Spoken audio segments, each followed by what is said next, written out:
Going to say from Argentina as well. And today we will have presentations by colleagues from Brazil and Mexico, and also from local researchers, Humberto and his colleagues from Medellin. This event is co-organized by EAFIT University Urbam and the National Law School of India University, Bangalore, the Institute of Public Policy, and is funded by the Urban Studies Foundation. We thank the Urban Studies Foundation for the funds in order to have this great event. This first leg will happen and has happened at EAFIT University Medellin, and the second part will take place in Bangalore in 2020. At the end of the seminar series, we hope to have an edited volume with some of the contributions by some of the speakers. Today, we will start with Dr. Alfredo Hidalgo, and we will have a short after his presentation.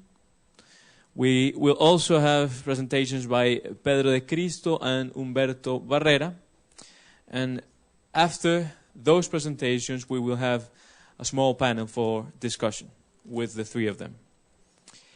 We continue to host your questions at slido.com. This means that you can join from anywhere at any time during our event, slido.com, from your cell phone or computer. You can type the hashtag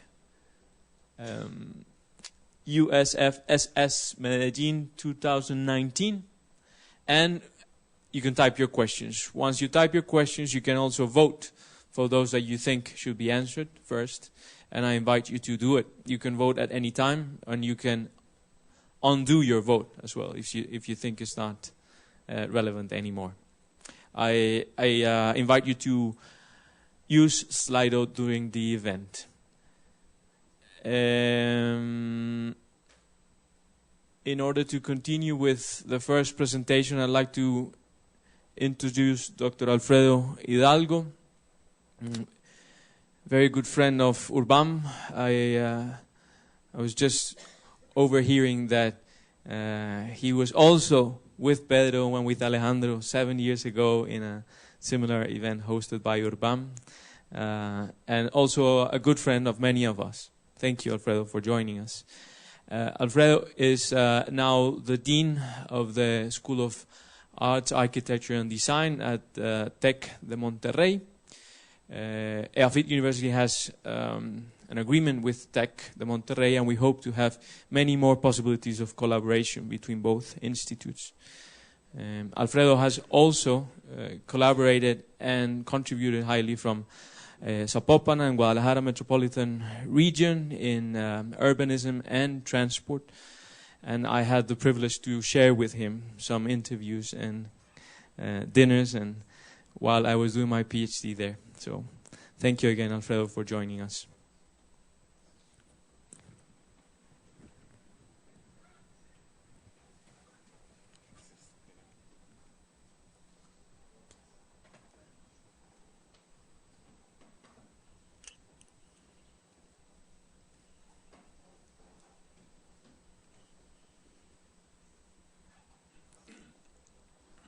Good morning.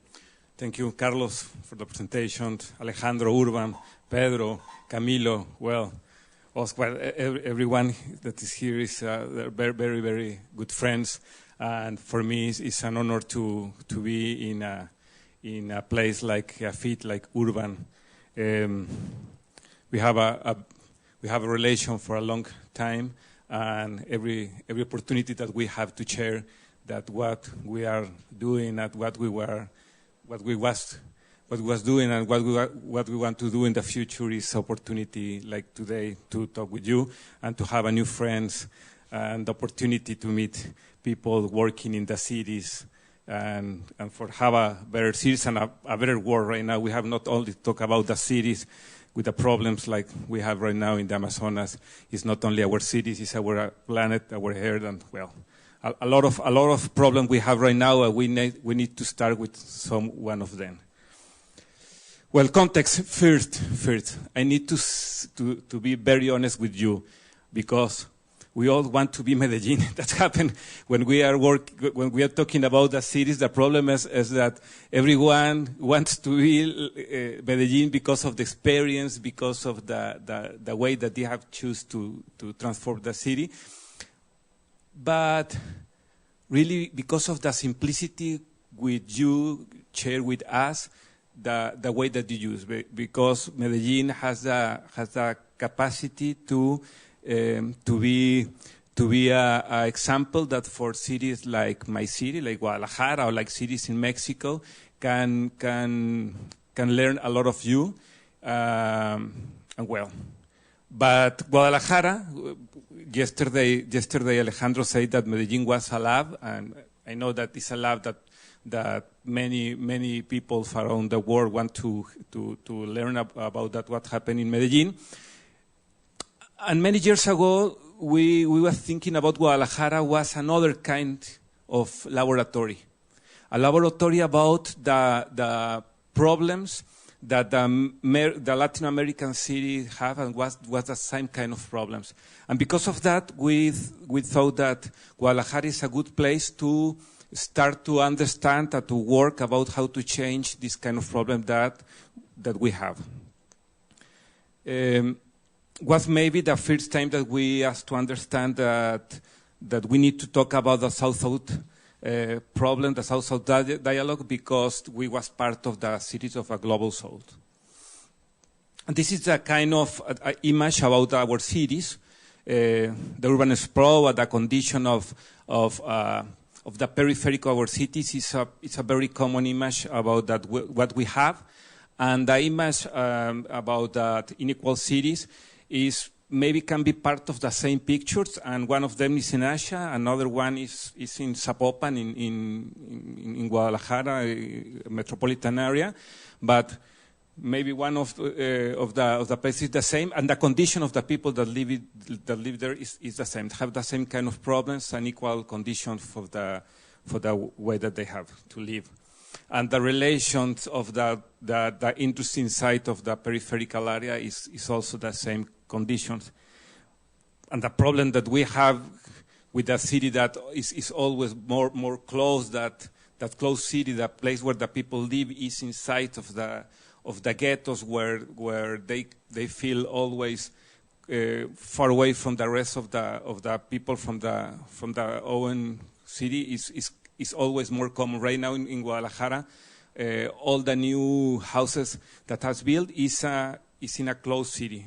You have not open city more for the new developer. Well, and in the past, well, this image from Caracas was in the vertical slums, but we have this kind of condition, but in horizontal slums in our cities. To share a little bit about the city and to explain why I say that it's a special kind of laboratory, maybe many of you know about the place where I live, the Guadalajara metropolitan area is part of the state of Jalisco in Mexico, in the west of Mexico. And we was working in Zapopan, one of the municipal places on the metropolitan area. And the problem is this part, is our city, is that the urban sprawl was very, very fast in a couple of years. This image, for example, in 1942 was this the image of the urban area for the city. In 1985, this is the increase of the urban area, and this is the agricultural soil area. And you can see how in 2002 what was the image of the urban sprawl, and that happened in the places where we have the quality of water. What happened with that? I remember the image from my colleagues from India about that the urbanism in the agricultural area that happened is that we have a lot of floods in the city.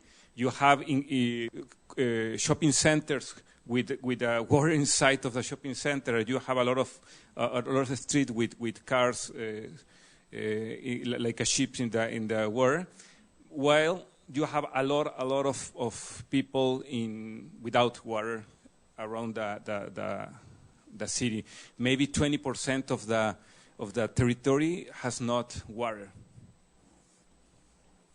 A lot of migration, unequal city is one of the cities with a more unequal conditions of the live, because you have people living by this way, and you have luxury places for all the city too, and the conditions in less than a kilometer is this kind of relation. You have this kind of city, and you have this kind of city, and less a kilometer of together. Well, the marginal condition of the people that live in the peripheric areas, so inside there, is 30% of the people, and I was talking about that. All the new condition of the city is to live in a closed neighborhood. Well, the pollution, because of we have a most motorized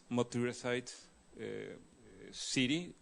One car for 2.3 inhabitants is a lot of cars. And most of the people live in a private neighborhood.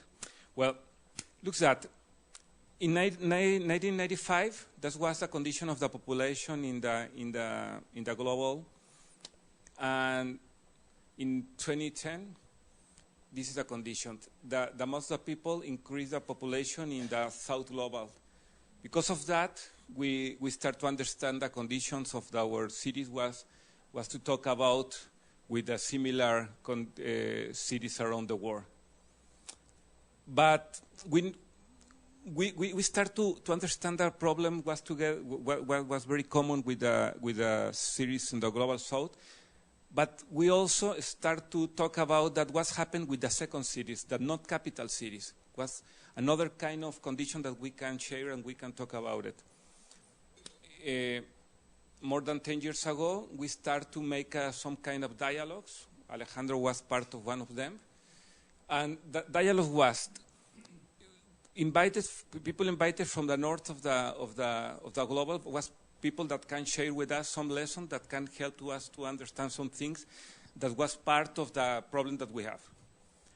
But many people from the south could be part of our same problems, and we can talk in a different way to understand. We make a special air bridge between Guadalajara and any one city around the world to talk about this problem. And you can see a lot of people talking about the mobility, the urban, the public spaces, the environmental conditions of the cities, the social, everything. And what's very, very interesting, because we put in kind of the dialogue different themes to understand what was the problem about the city like a system, the action and reaction, the activism, for example, what happened with the citizen demands and what happened with the social politics, the condition, the public versus non-public, the private city, and what happened with action with the citizens, like our own code. It was very, very interesting to understand the South and the North's condition to share our lesson. And talking about the second city, we developed this image to understand and to talk about what for us, for example, in Mexico, it was very, very important to can talk with another people, not only with Mexico City, because in the past, all the relation to make any kind of transformation about that, the urbanism, everything that's happened in the city, first you have to ask first to Mexico City. But the relation, the condition of the capital is what very, very different to the second city. Look at the image. I don't know if you can see good, but But we combine, for example, we compare Mexico, Colombia, Brazil, Argentina, and Chile, and this is the difference, for example, in population, in economic conditions, and the territory idea, and what happened with the metropolitan areas. Really, really different. Because of that, for example, in this time I remember with Alejandro, say, we need to talk between the second cities and make our own revolution, our urban revolution. And we was talking about what happened in Medellin and what happened, for example, Barcelona in Spain was another condition in the second city, well, very, very strong city too. But what happened with other cities, no? Sao Paulo, Córdoba, Concepción, was a very, very different conditions. Then we understand that one of the possibilities that we have to change the condition was between the work together between the citizens, and we start to working together. And I have talked about that's happened in Guadalajara before. For example, all the movement from the bikes. And how we inspire in many another people talking and about that what you can do with the bikes, and that was part of our way to start to talking with the authorities about our city, about that what we want, and the possibility to talk and to be together people that in other way was not easy to be working together. Many of the research about that what's happening in Guadalajara in this decade talk about that how start to working together to change the condition of the city, and how the bikes was like a flag for to feel together. And in this moment you say because we have nothing, we can have everything all. Yeah? For many people that what we are doing was to use the mobility like guerrilla. Guerrilla is in English is guerrilla too. Guerrilla. Gorilla? No, it's guerrilla. No. We was like a gorillas in the street and say we need to change the condition of our city. But you remember that we walk around our city. We walk together to understand, to recognize the city, and always the artists make a special.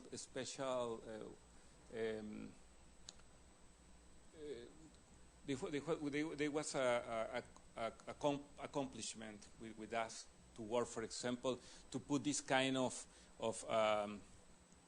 carpets in the street, red carpets in the street, to let the people walk in, was the first experiment to change the condition. Today in Guadalajara, you can find this kind of sidewalks without accessibility condition. Right now, almost our street, our sidewalks has the condition from the accessibility, but this time, neither. Or, for example, places built by the students to let the people wait from the public transportation, and was a very important initiative from the students that can help to talk to authorities and say that people need conditions to wait from the public transportation. That has changed right now. There are a lot of fights that happen in this moment. I'm talking about 10 years ago, for example, to protest because the construction of the Cable State Bridge, or, for example, the fight against the construction of the elevated highway around the city, cross the city, fight that with the time and working with people from around the world, give the experience, expert people and cities that can help us to show to the authority that was not a good idea, help us to change the condition, and after 1 year to be fined for this one, fight to this project, finish without build it. That was one a good result for this kind of project. As well, this project was the idea about that the citizen can change and can stop some project in the city, but was not enough. And then we start to work with inside the government, because in the process we have a lot of initiative. For example, Plataforma Metropolitana, it was like a collegiate group of activism to develop some kind of documents to give to the authorities and say what kind of rules or laws you have to change. Complot was an event. Asamblea por la Gobernanza Metropolitana was a group of experts in urban issues to make the conditions to give a Guadalajara the first agreement for the metropolitan area. And Toma la Ciudad was exhibition, but after that was, and right now is a space to get together all the citizen initiatives to change problems in the city. For example, the Asamblea por la Gobernanza become an Instituto Metropolitano de Planeación that has developed documents like the first metropolitan plan from all the area and many activities, very important, and many of the work that of the project that we wanted to do, for example, to make a accessible site like a Zona 30 in our downtown, was built by the people from the inside of the government and outside of the government too, and we start to develop some construction from the project with a people, for example, the pedagogical water forest, in a very interesting working together with the people, with the neighborhood, change the condition of the places.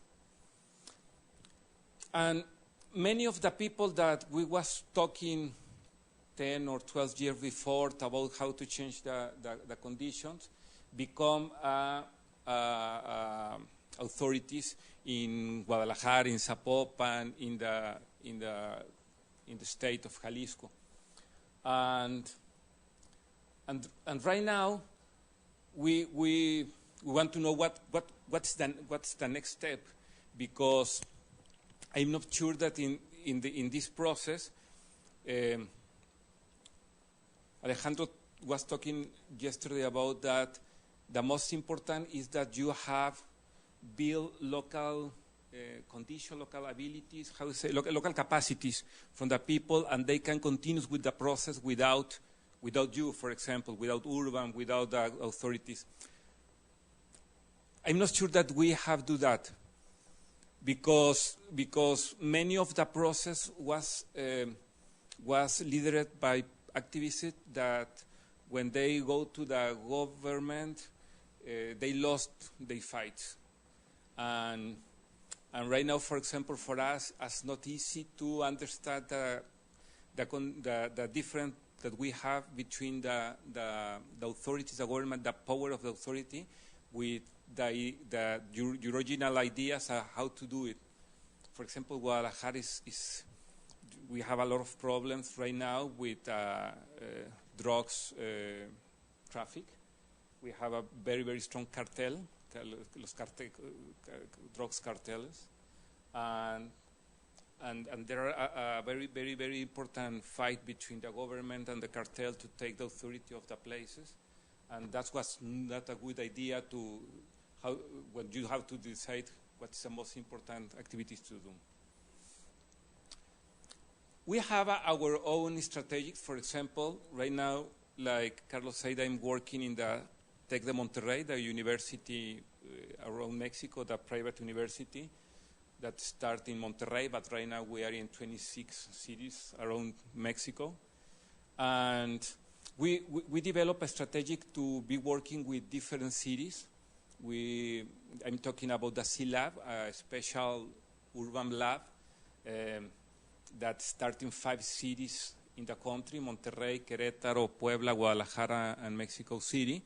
And from this place, we want to share our learning lessons about the city, working together with different experience, national, international experience. Alejandro has been working with us and help us to start with this project, because we are multi-territories that can help us to understand that in Mexico we have very, very different conditions when you are in the north, for example, when you are in Monterrey, very industrial city, and traditional patrimonial cities like Zacatecas, for example, megalopolis like Mexico City, or in the south of Mexico like San Cristobal de las Casas, for example, in Chiapas. And for us, it's very, very interesting to have the possibility to working together with this condition. That happened in Mexico. We believe that we can do in the continent, Latin America and South collaboration. Well, tequila too. Sorry, very close to Guadalajara is tequila, and it's another kind of condition of our region. And we have talked about that there are urgent dialogues or diálogos impostergables. One of them is inside the dialogue that we need to have inside of the city, the migration, for example, that we have, the people living in the downtown of the city, and right now is living the periphery because they get paid to live in the city, or the migration because the gentrification between the ways of life inside of the city, and it's very, very important, this kind of dialogues. And the other that can have in South, because the learning lessons for us is very, very important to share with another cities and know how you can resolve this problem and how we can do it. This kind of dialogue is part of our frequently activities that we have doing right now, and well, we're celebrate to have this kind of possibility in this seminary. Thank you very much.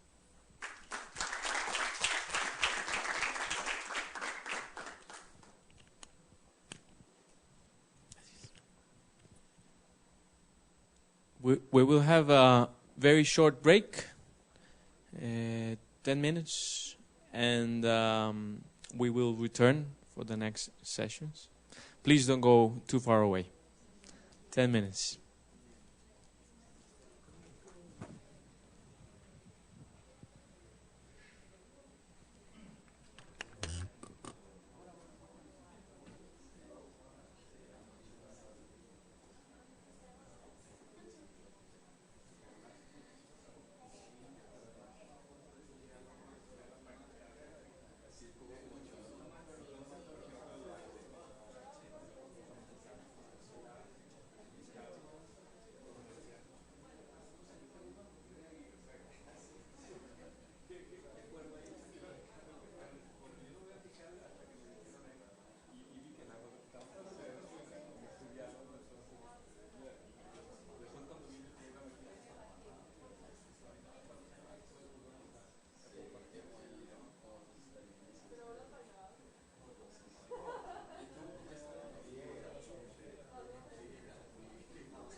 Sigue Pedro. Me mandaste algo, ¿cierto? A ver.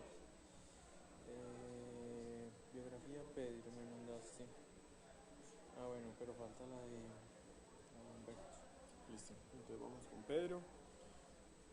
Ya le voy a invitar a Pablo. Dale.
Carlos. Doctora, sí, dale. Estamos listos. Dale.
Welcome back.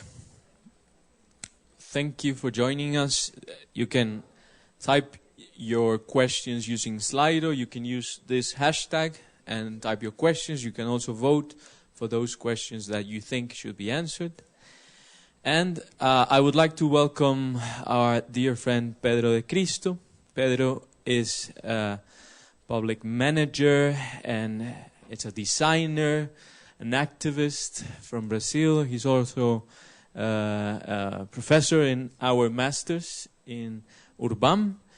And Pedro has a master's from Harvard University in public policy and was recently a candidate for the Senate in Brazil. We hope, Pedro, you continue to be a candidate, and next time we hope that you win. You have our support. Pedro will tell us a little bit about Rio Lab, and you have at least 40 minutes if you decide to use them. So, Pedro, welcome. Thank you very much, Carlos. It's always a pleasure to be here in Medellin. As a matter of fact, when I was in school, taking class with a friend of mine named Alejandro, Christian Wurfman, about sustainable design, that was where I met Alejandro. And I decided to do a research comparing Rio and Medellin.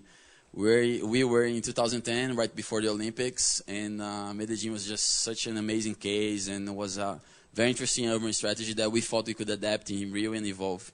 So after I did my research and we compared some socio-economic indicators like urban design strategies, infrastructure, and results, I went to Rio to work for the United Nations. But I was very frustrated because working as the chief urban designer for the United Nations in Rio de Janeiro for the Olympic legacy, I realized that the project itself was more like a facade than a real initiative to have an intervention. And because of one critical thing of the insights we had there, that I realized there is no knowledge in between the policymakers of the contextual intelligence of the people. They want to go into the informal communities like Alejandro, Alfredo, and all of you have experienced, and they think they are doctors passing a recipe. When as a matter of fact, the people in the comunas, in the favelas, in the slums, are the ones that know how it works really. So I decided I was going to quit the UN. Everybody said, you're crazy. My thesis had just become a class at the Grad School of Design at Harvard. Was a proposal for a new type of school that worked in 3 scales: the classroom, the school itself, and the school in terms of integration to the favela, changing the leadership of the peacemaking police units from the police to the principals of the school. That not only are pedagogical leaders, not command and control, but also we realized in the research were the most respected public agents in the city. And what happens that I realized I couldn't do that in the government, neither in the UN. And talking to some friends, we talked about different favelas that I could go, but as a matter of fact, I had this view in the beach I was surfing, and I looked at Vidigal and I thought, oh my God, this could be Monaco if it were in France. This could be Beacon Hill if it were in Boston.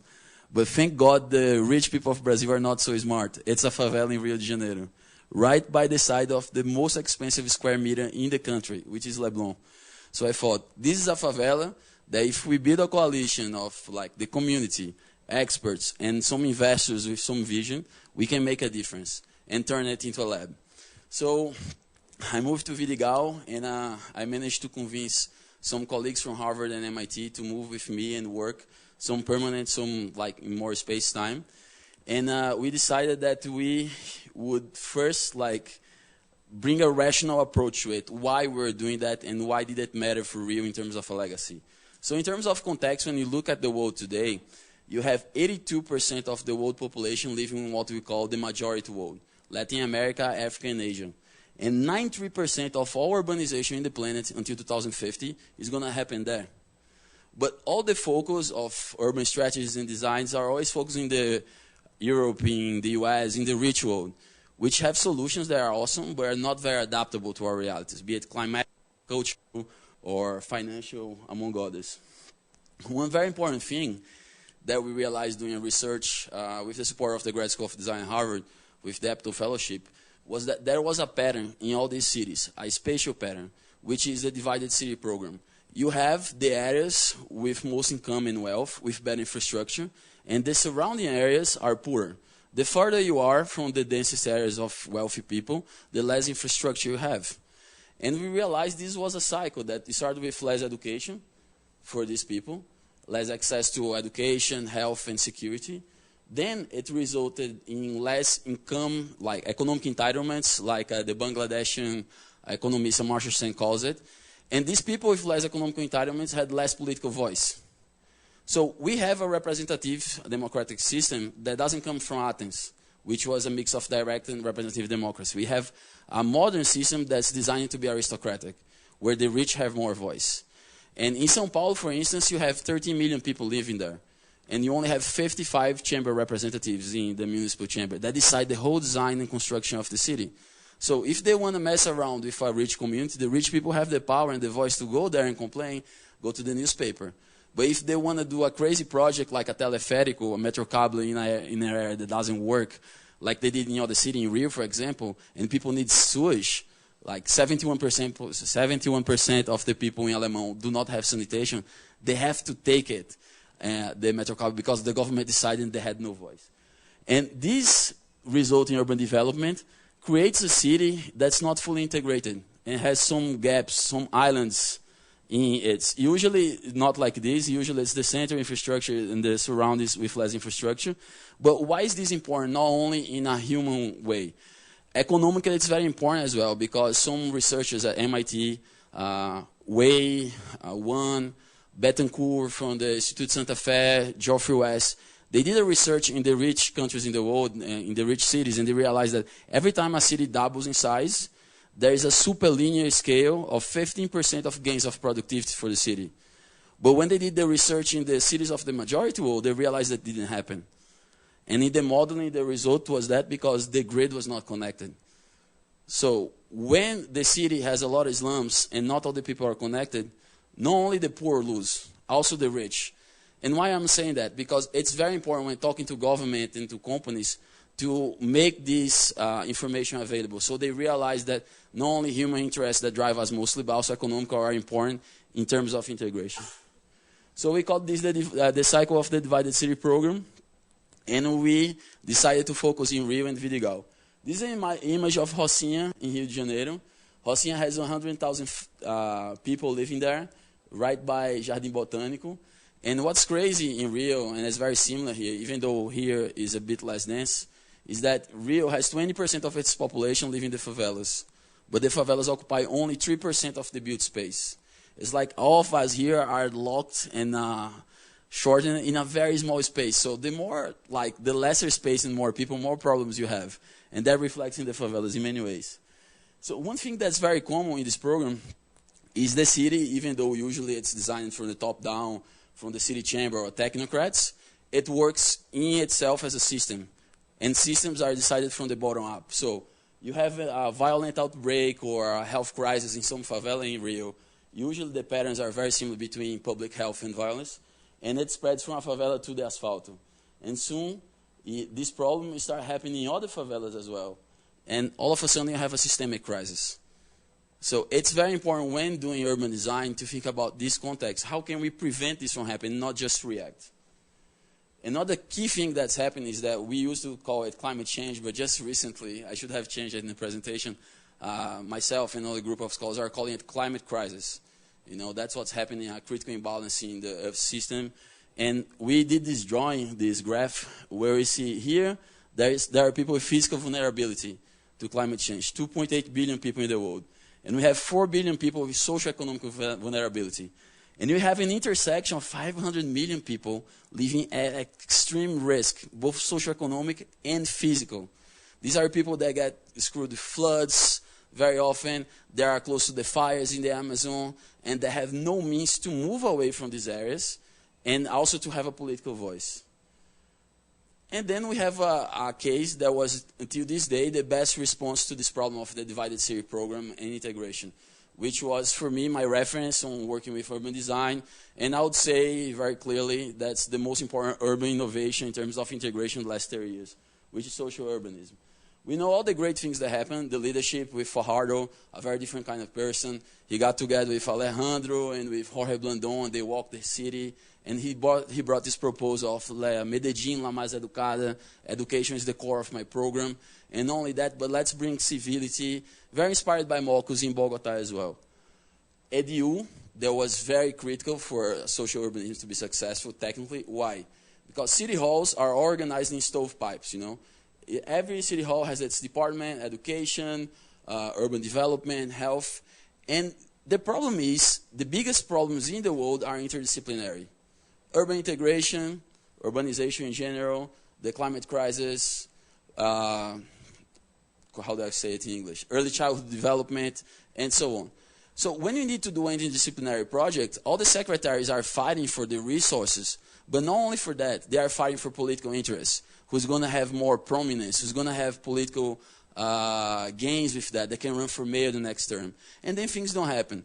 So a key thing they did here, and very interesting, universities are doing the same now, especially MIT and Stanford, not Harvard yet, is instead of having a department-based budget, have a project-based budget.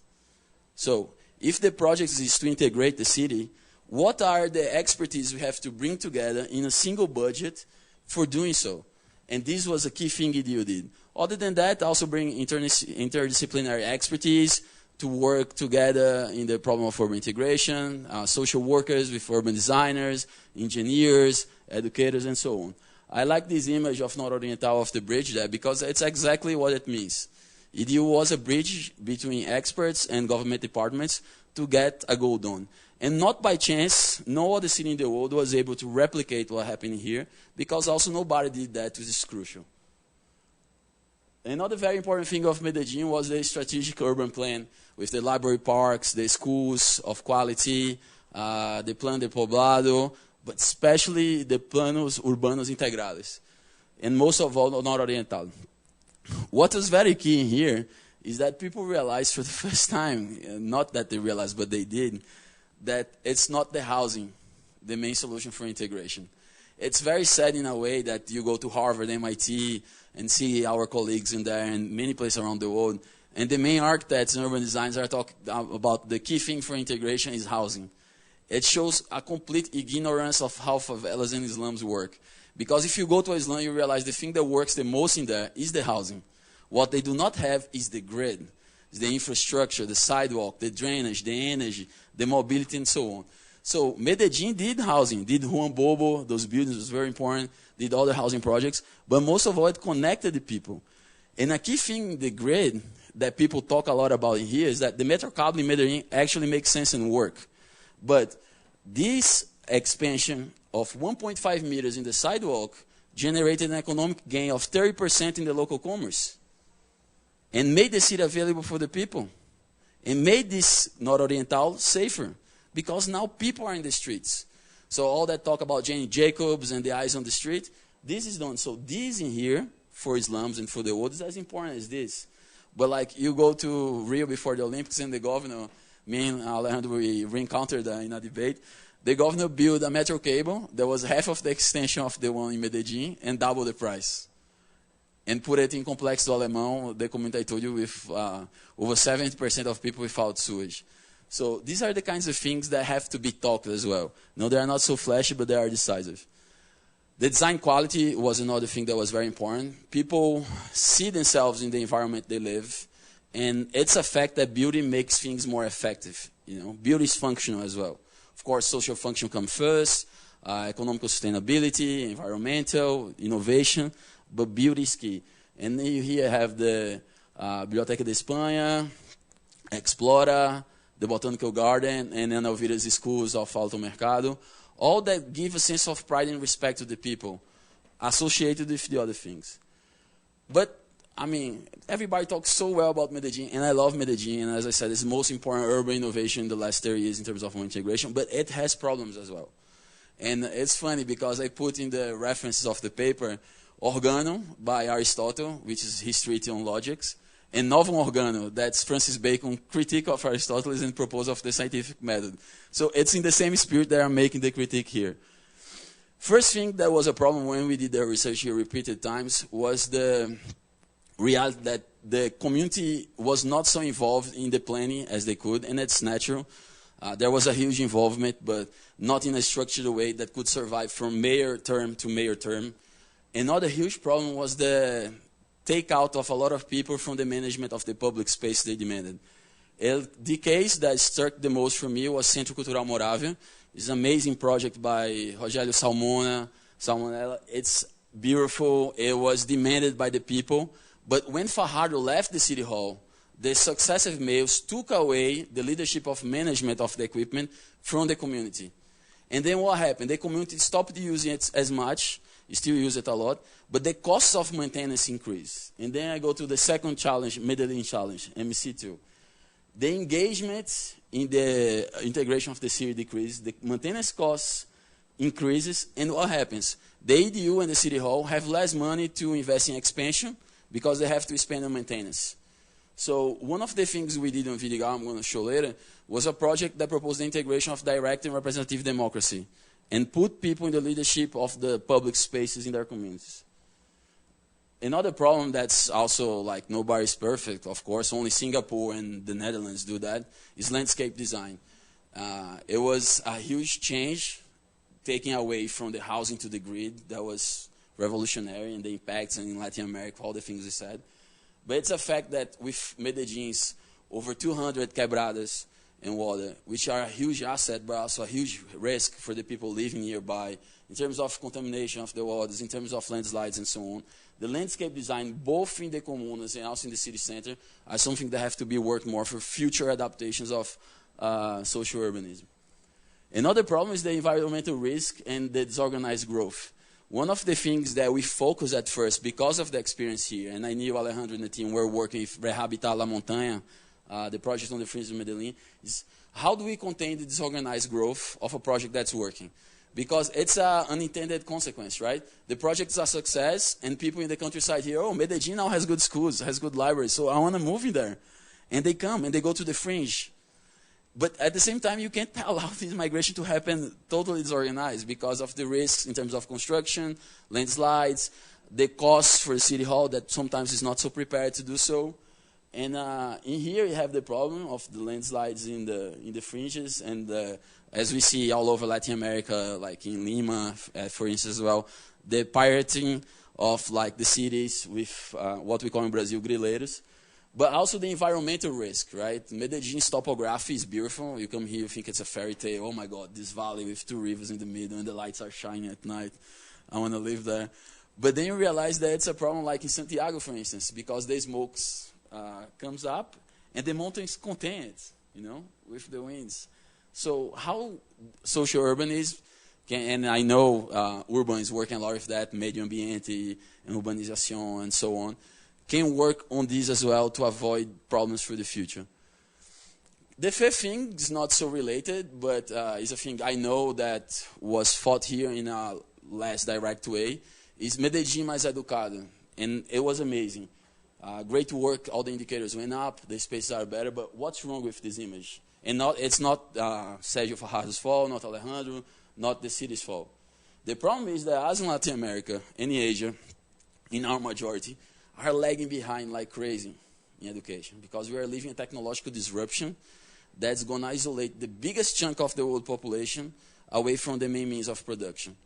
So a key thing for future urban strategy designs in Guadalajara, in Rio, in anywhere in Medellin is that we have to start treating robotics and coding like literacy for our kids. It's costly and so on, but ignorance costs more than that.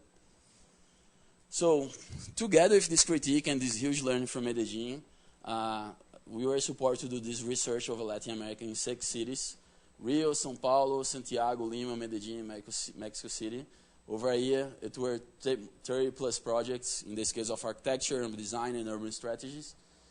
And it was revealing because we learned a lot from each one of these projects and realized that there are a lot of solutions separate from country to country, city to city, that can be adapted and synthesized together much better than something we learn about Sweden or something we learn about Japan, which might still be great, and we can tropicalize and adapt the solutions.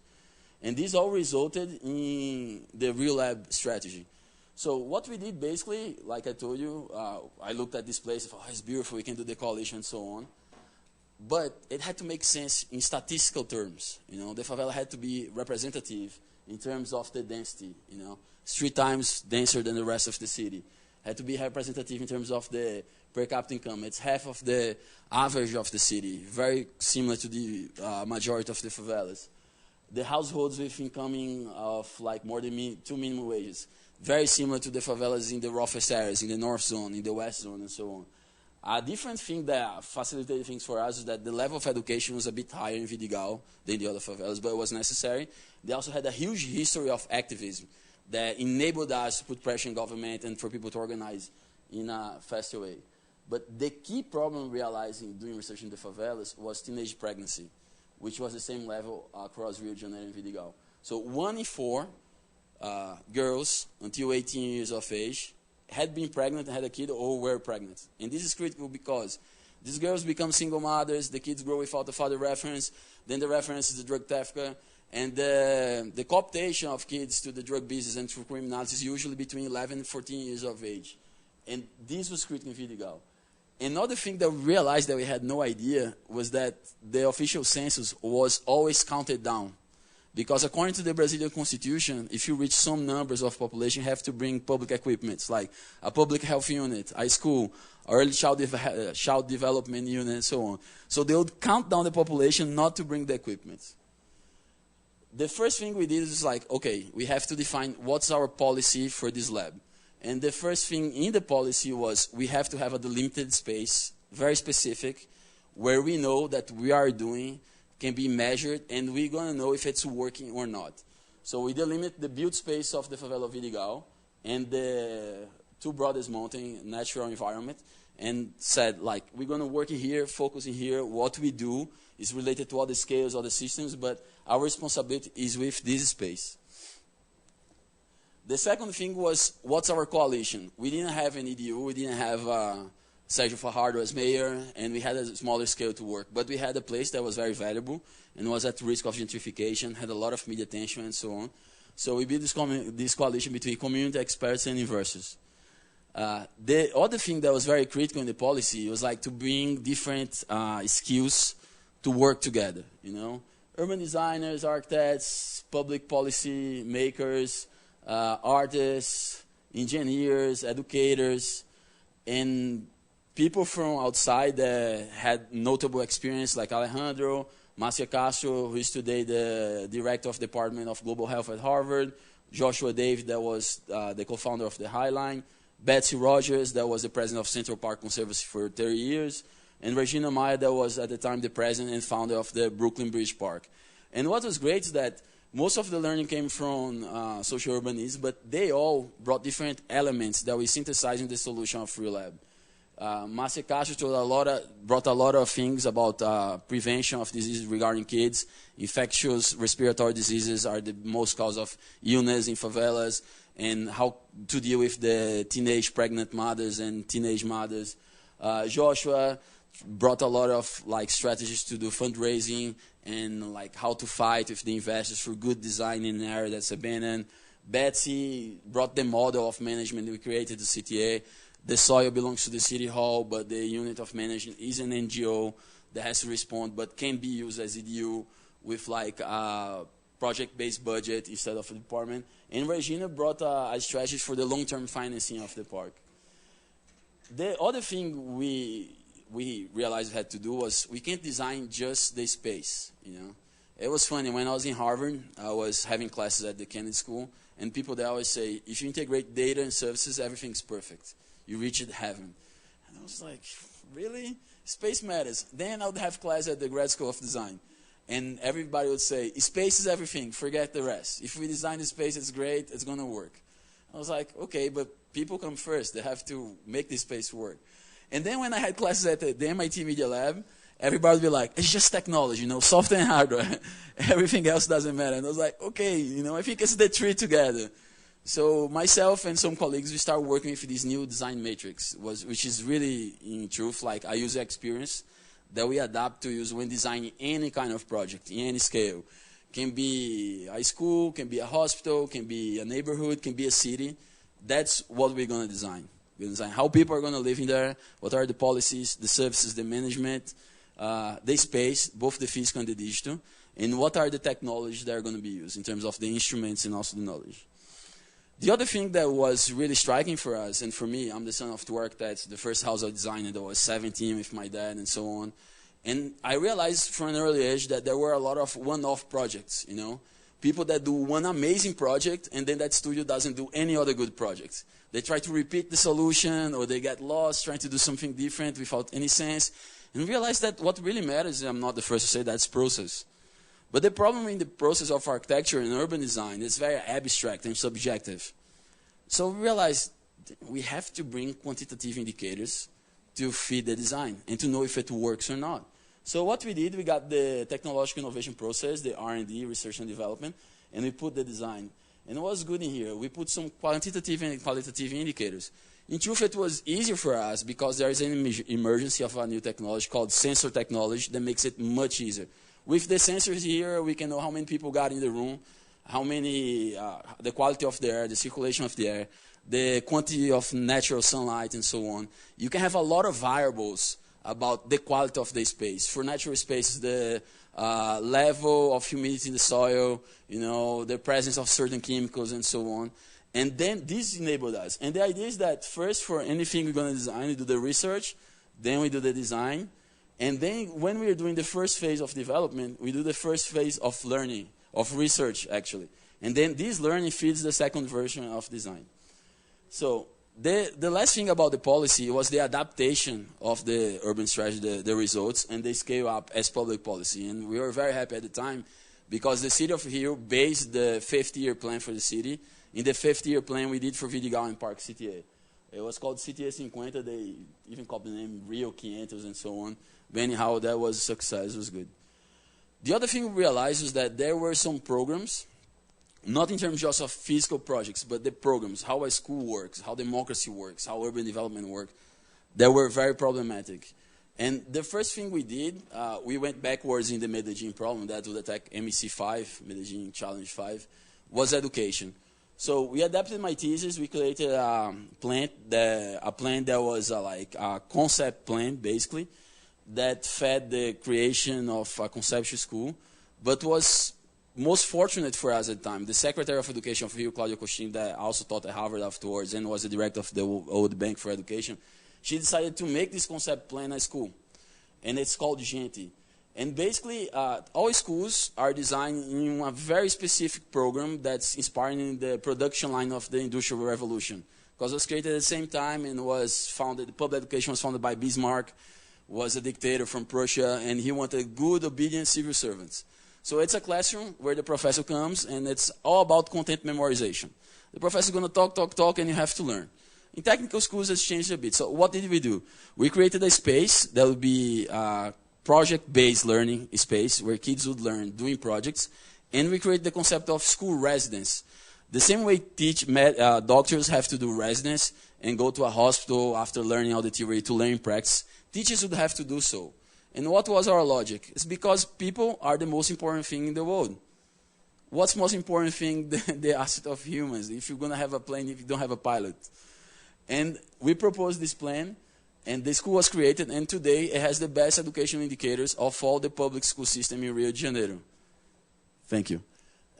15 minutes is great, it's a lot of time, so that's fantastic. And remember that I talked to you guys about the process. One thing that we put in the plant was the Agora for public decision making. Because when doing research in the favelas, we realized that the school was a multifunctional space where people had social events, had marriages, had parties, had so on, because space is scarce in the favela. And from that, we created the other program, the Digital Agora. This Digital Agora was created because of the Arab Spring protests, the protests in Brazil in 2013, and protests that still go on today, like the fight for democracy in Hong Kong, for example. And we realized, look, there are all these countries with different cultures, different contexts, socioeconomic contexts, but they are all demanding the same thing. The pattern is they are demanding more participation in public decision-making. There is a problem with democracy. And at the same time there is this problem with democracy, we have more access to information and to engagement with technology, but not to decide.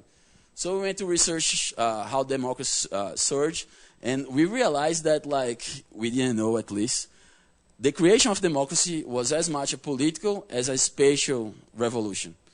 Because what the people in Athens did, the power was concentrated in 500 people from the aristocracy. They divided the city in 10, and each of these areas had the same amount of people, which were 5,000. And then from these 5,000, they select 50 to be representing them in the council, to be the executive power.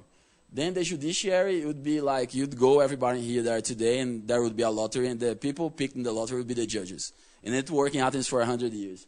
But most importantly, the legislative power was a direct version of power. Anybody that was a citizen could go there and vote. So imagine that favela in Rio that had the metro cable.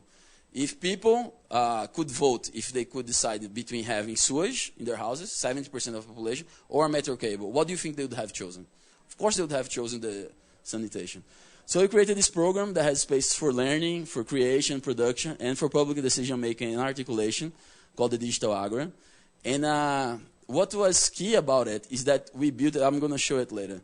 We built it in Vidigal, in here, and the people of the community were very afraid of gentrification. The richest guy in the country at the time, called Ike Barbosa, he tried to buy 2/3 of Vidigal from everyone. He just came there and said, I want to buy 2/3 of the favela.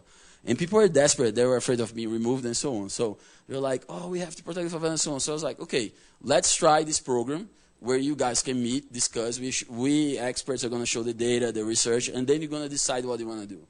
So we met in the Agora, and the community decided they want to expand the garden that exists there, called CTA, into a park.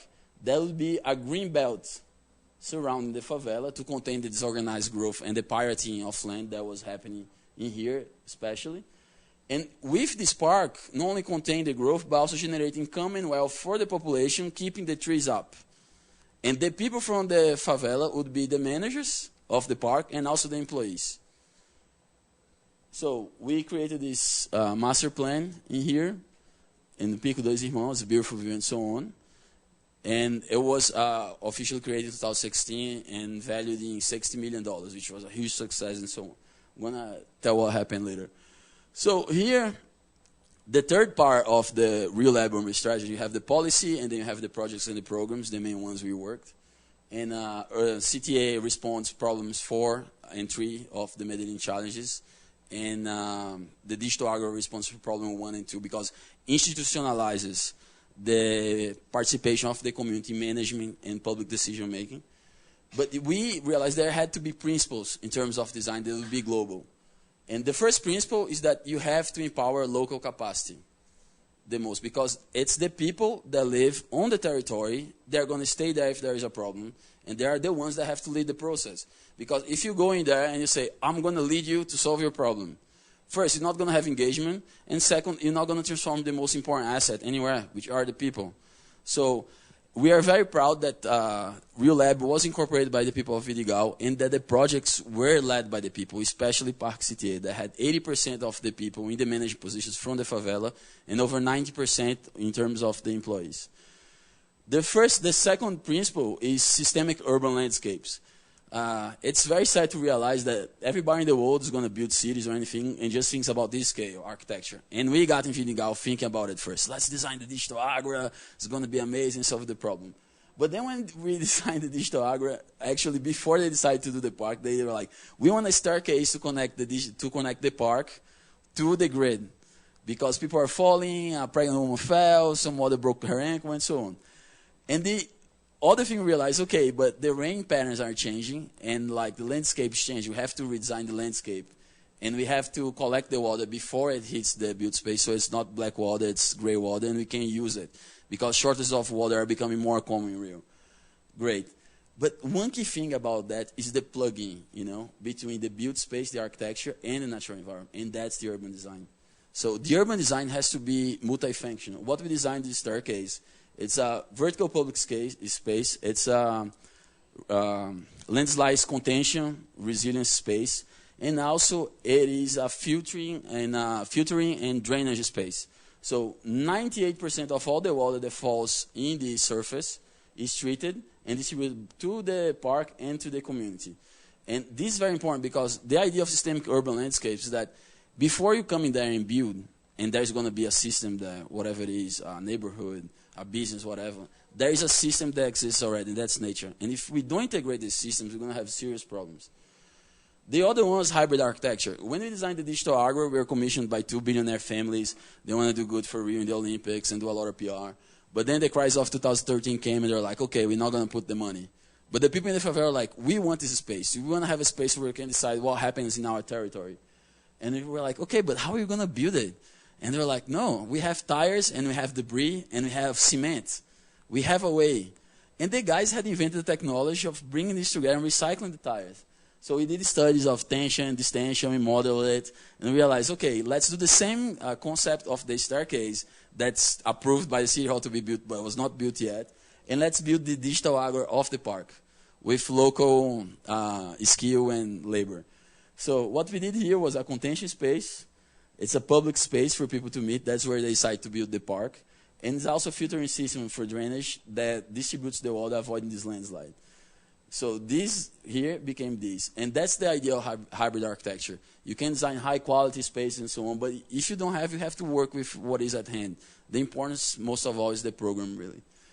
The other one is connected environments, and this idea is to bridge the gap between physical mobility and digital connectivity, basically. We designed this project in Vidigal so that the whole favela had 100% access to quality internet. Today in the world, they are doing it mostly in Seoul, in South Korea, where I'm going to be soon participating in the Biennale. And it's amazing because you increase a lot the amount of ideas exchanged, of business that happen, and so on. The other one is a cyclical grid. I lived in the favela for 5 years, and one of the worst things was that we are both disconnected in terms of like digital connection with the cell phones and so on. And we are also very disconnected in terms of access to water and energy. Every time there was a water shortage in Rio, they would cut the water in the favela first. Every time there was an energy shortage, they would cut the energy in the favela first. So this idea of off the grid that some hippie people of can be cool, but doesn't work, okay? You go to Detroit, and I went there, and I saw it. It's not a solution that's scalable. The idea we propose is a cyclical grid. The problem with energy is like when you have a line of transmission, it goes straight to a point and just to a dead end. But if you have a grid where the energy can circulate, and especially if it's some clean energy like sun power, you can keep this energy and like use according to demand. The other thing was to use the whole water that we collected here and treated and distribute as well. And lastly, symbiotic economies, you know. There is this huge dichotomy between informal economy and formal economy. We should not formalize because people are going to have problems when they formalize. And some other people want to say, like, you see London, they have great researchers, Marina Mazzucato, and the people in cities, and there's a guy there that says, informality is the greatest innovation in the world. I mean, it's not innovation, it's older than formality, actually. So the challenge really is how do you transition informal capital to the formal market? You know? And one of the key things is the title rights movement. People having access to have the value of their houses be put in the market. It's a Pareto policy. It's a policy that has no trade-offs between efficiency and equity, meaning if we give the title rights to the people in the favela of Vidigal, people in Ipanema and Leblon are not going to lose it. So you're going to have an injection of capital in the economy, and nobody basically is going to lose it. So we propose the creation of this progressive city program cycle with the program of the future now in education, the digital agora, and the mode of the development of CTA. But one thing that's very important, and some cities already kind of do it, is you have to have a plan for the city. Not just a planning and zoning and voting in the city hall and you're going to struggle. You have to design a concept program as well. And what is this concept program? We got the main indicators of the World Health Organization for the environment, of UN Habitat for infrastructure, of UNESCO for education, and we quantify this in space. For example, let's say this space has 100 square kilometers, you know, so we know exactly how many of the space, how much of the space should be occupied by each one of these programs.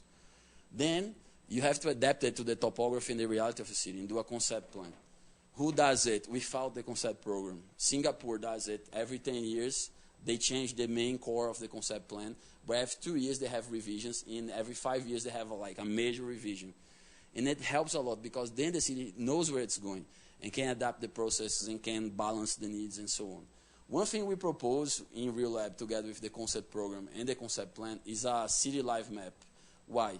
One of the key problems in terms of public decision making is the asymmetry of information. What do the experts know? What do the policymakers know? And what do the people know? And many times the policymakers, especially the politicians, they decide to do things that are not good for the people because the people don't know what's good. And sometimes people give public support to things that are not good for them. But if you have a visualized map, a map with visualized indicators, and an image tells 1,000 times more than any words, it bridges the gap between the experts and the lay people, and people can participate with better quality in their decision making. So a final thing of the progressive program that we propose is let's move away from the global and human historical pattern of reaction. Everything happens in society, in nature, we react to it. A problem in education happens in the economy, we react with policy. So humanity has been, to this day, totally reactionary. Reactionary, no, sorry, it's a very bad word, but reactive. Humanity has been really, we have a lot of reactionary people in the world today, unfortunately. But has been reactive. And with modeling technology, we can start to work with anticipation. How so? People do a lot of models in economics as just numbers and so on. But what's geometry? Geometry is numbers in space. So what we did in Vidigal, we did a 3D model of the favela, the built space and the natural space. And we did different models, like the ways of the water, to know how to build the structure. We did models of, like, if we have a dengue and Zika crisis, how the disease is going to spread. If we have a fire like it's happening in the Amazon, how is it going to spread and how can we design to avoid it, you know? And what happened was that the area that we told the city hall in 2015, a billion times, there is going to be a major landslide here and people are going to lose their houses, just happened this May. Exactly the same area. Look at the design. So if we did that with a small team in a favela, the city hall of Rio, the city hall of Medellin, the city hall of Guadalajara can do this. And we can have much more precise policies and urban interventions that are going to have much more effectiveness dealing with the problems of the people. And what's amazing about this, we'll be able to design not only in just space, but in space and time at the same time. So right now in Brazil, for instance, and talking about models and climate and evidence, I had to share this with you guys. We have major fires here in Brazil in the Amazon, total destruction, bad politics, reactionary leader, danger of fascism. And what's crazy is that, like, the southeast of South America, which has 40% of the GDP of the region, depends on the system of the flying rivers that comes here. And the Amazon, what usually happens, just to explain, is that from this latitude here to here, all over the world, you have deserts, right? Because the humidity evaporates across the continent and then rains on the other side. But we are lucky we have the Andes. And the Andes has been containing this humidity and helped create the Amazon forest. And then the rotation of the earth and the winds bring this water to Rio, São Paulo, Buenos Aires, Montevideo, and so on. But what's even more amazing is that half of this water is produced by the trees. So if we deforest the Amazon to a no returning point, the trees are going to stop producing the water. And this area here is going to have no water. And water is the most important natural resource in the world. It's life, like we're talking today. So there is a risk of mass migration here in the next 30, 50 years. So what happened? This Sunday there was a day of the fire, agreed and incentivized, and with the lenience of the federal government of Brazil in this area here. And the fires were so hard that they covered the city of São Paulo last Monday. And do you know what time is it here? Who has a guess? It's 3 p.m. in the afternoon. São Paulo is dark. So it's not science fiction. We have to work, integrate design in all scales, from the community, from the architecture, for the urban design, for the city design, for the mega region, for the natural systems, and for the continental systems as well. And if you don't have the idea of systemic urban landscapes, and this, in the end, like deforesting is a form of urbanization in a way, we are going to be living this often and more often. So that's the idea. We want to have a progressive city that's modeled, that's physical and digital, and where people have the leadership of the process they choose to make the world better. Thank you.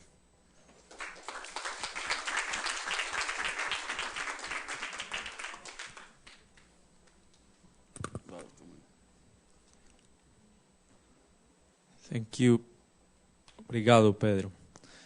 We'll continue with our last presentation for the day, and I would once again like to share the code with you if you have questions. There's already a good number of questions there, but we still welcome your questions at any time and your votes on the specific questions.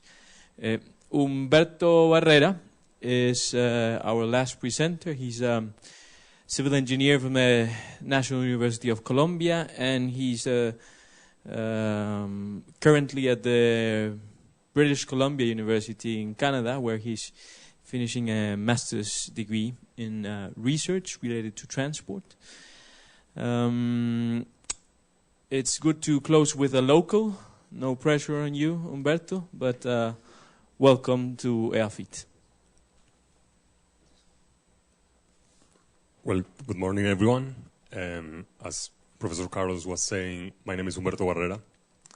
And with my partner in this research idea, Juan Diego Pineda, we are thrilled to be able to be a part of this much-needed space for discussion on what makes us unique, so we can face our own challenges with our own knowledge.